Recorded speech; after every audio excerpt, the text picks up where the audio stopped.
Norka. Ayo. Ya, Norka dulu Bang.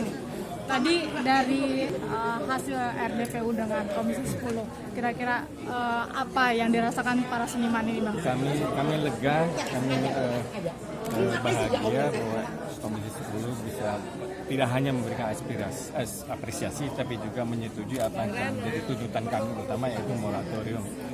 Kita duduk dulu, kami bukan tidak setuju revitalisasi apapun namanya, pembangunan yang bagus, tapi untuk apa, untuk siapa, apa gunanya.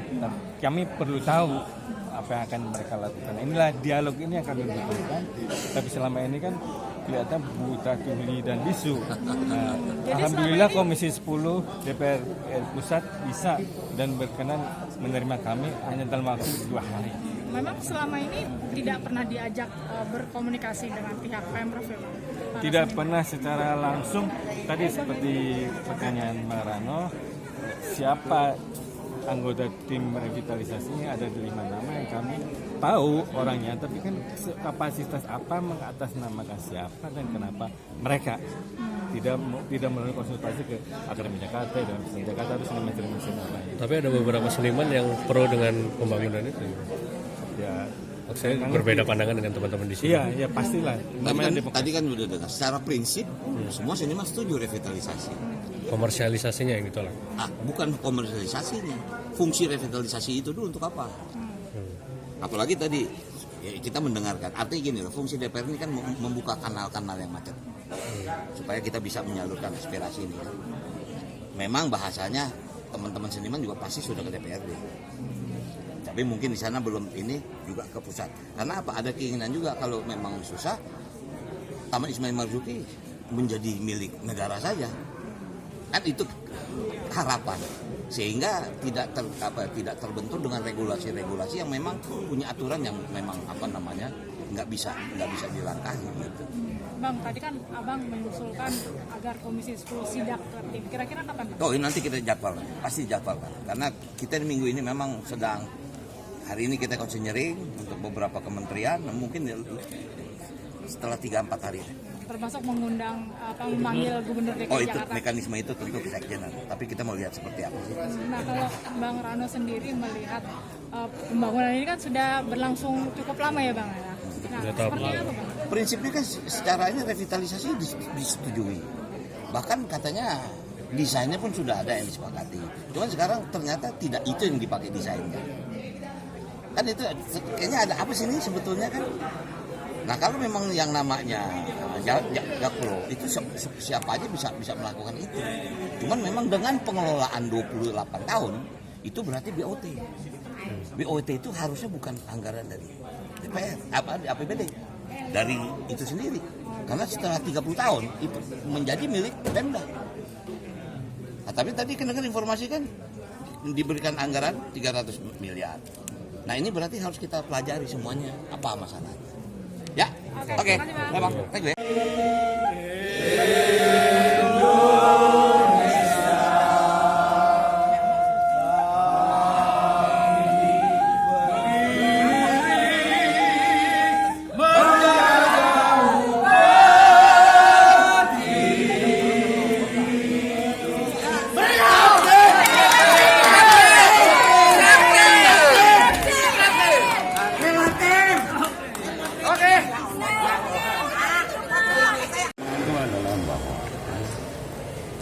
Ada satu tindakan dari pihak pemerintah yang menunjukkan kekuasaan secara semena-mena.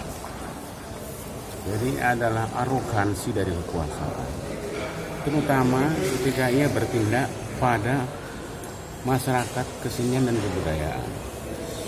Arogansi ini dilakukan untuk bukan hanya menghina kebudayaan, tapi membunuh kebudayaan.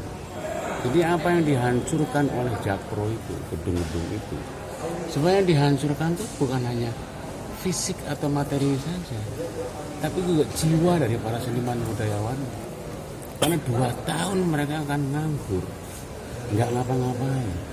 Karena selama ini detik ke detik mereka hidup di situ, berproses, berdiskusi, berkolaborasi, menciptakan karya, mentas, manggung, pameran. Sekarang dihancurkan begitu saja. Kalau orang bikin jalan baru, ya kan, dia kasih alternatif kan. Kalau orang bikin sekolahan baru karena runtuh gitu, dia kasih alternatif. Ini nggak dikasih alternatif sama sekali. Jadi jangankan alternatif, dia berdiskusi pun tidak. Dia baru jadi gubernur kemarin.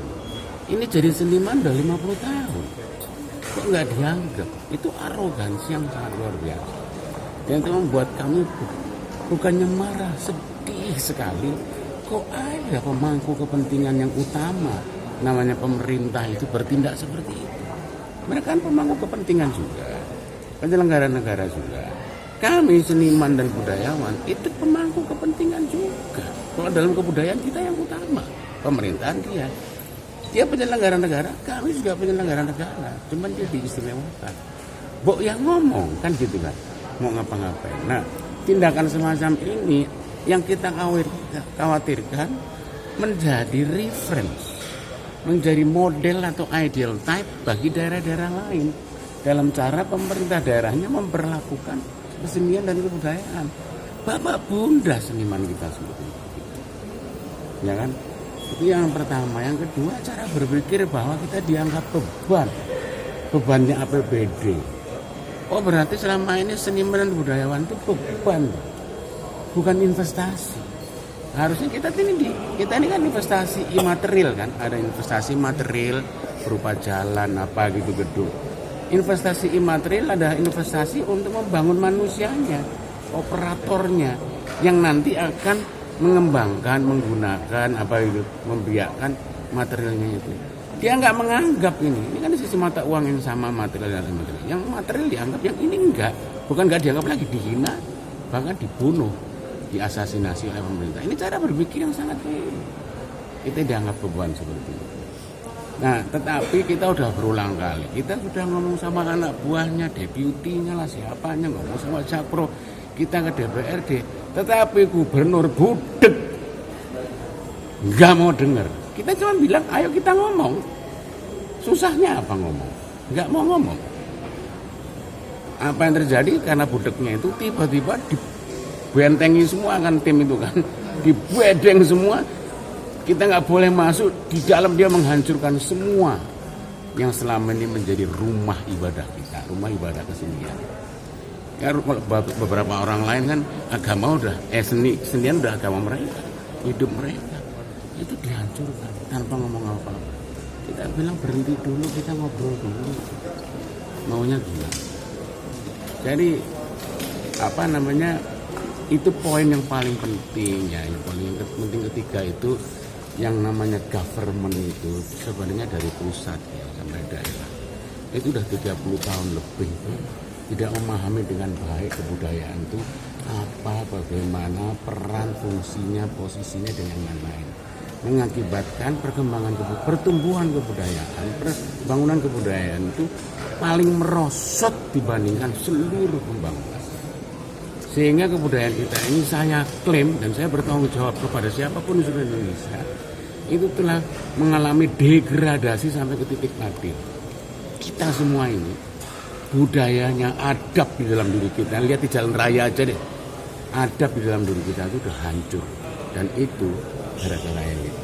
Setelah pertemuan ini apa harapan dari kalau ada setelah pertemuan ini, saudara Komisi 10 kemana lagi kita mau ngomong? DPRD udah nggak bisa ngomong, nggak bisa ngapa-ngapain, nggak ada hasilnya. Kalau Komisi 10 juga nggak menghasilkan apa-apa, kita nggak mau ngomong. Negara ini nggak ada gunanya, pemerintah ini nggak ada gunanya. Terus saya mau ngomong siapa lagi? Kalau sudah nggak ada gunanya, ngapain kita kerja sama pemerintah? Sehingga budaya kerja sendiri aja tanpa pemerintah. Ya harusnya Komisi 10 bisa berbuat banyak kan, bisa menegur pemerintah kan, dari pusat sampai ke daerah. Saya ingin mendapatkan satu action, satu keputusan yang jelas, katakan memberi sanksi atau apa kepada pihak-pihak yang telah melakukan penghinaan atau pembunuhan terhadap kebudayaan. Nah, itu Komisi 10 kita harapkan. Oh, tapi kenapa ada beberapa seniman juga yang pro dengan revitalisasi ini? Saya nggak tahu dia siapa seniman itu. Yang jelas itu kita tahu dia nggak mewakili kita. Kita tahu juga beberapa orang yang dibayar apa dihasut apa dan yang lain-lain. Ya kan, pedagang kan semua nggak ada yang sama. Politikus ada yang belenggendrek, ada yang begini, semua nggak sama, gitu. Ya kan? Tapi kalau yang di sini yang menegaskan pretensi tidak ada lain, nggak ada pretensi jabatan, kekuasaan, kekayaan, pretensinya hanya kesenian dan kebudayaan. Itu saya jamin. Artinya tujuannya adalah menghentikan revitalisasi itu ya Pak? Ya, bukan menghentikan bos. Sekali lagi, kami bukannya menolak revitalisasi, rehabilitasi, revitalisasi, tim jadi baru oke. Tapi jangan dengan arogansi kekuasaan itu. Ajalah bicara kita sebagai pemangku kepentingan utamanya. Dia baru berapa tahun gubernur? Kita udah 50 tahun, kok nggak diajak ngomong? Tiba-tiba dia bikin kebijakan berat gitu aja, dihancurkan semuanya. Rumah kita dihancurin gimana? Mentang-mentang dia punya kuasa. Jadi kita nggak menolak ya, boleh-boleh aja. Nah, rumahnya bentuknya juga nanti gedung-gedungnya itu kayak cacing apa gitu loh. Apa modern art itu. Nah sementara ini kan pusat kesenian, ada Torajanya, ada Bugisnya, ada Jawanya gitu kan, wajah Indonesia. Ini nggak ada wajah Indonesianya. Jauh asing. Ya makanya kan kita harusnya ngobrol kan, bagusnya gimana. Mas Saudara masih punya harapan Apa? Kalau saya nggak punya harapan, udah bunuh diri dari kemarin. terhadap kebijakan gubernur ini? Ya kalau udah begini kita ngomong berkali-kali dia tidak melakukan tindakan apapun, bagaimana? Harapan saya adalah orang-orang yang bisa memberikan teguran dan sanksi kepada dia secara tegas itu aja. Kita udah banyak berharap, kita udah banyak berteriak kepada mereka, mendatangi balai kota, tapi nggak ada. Oke.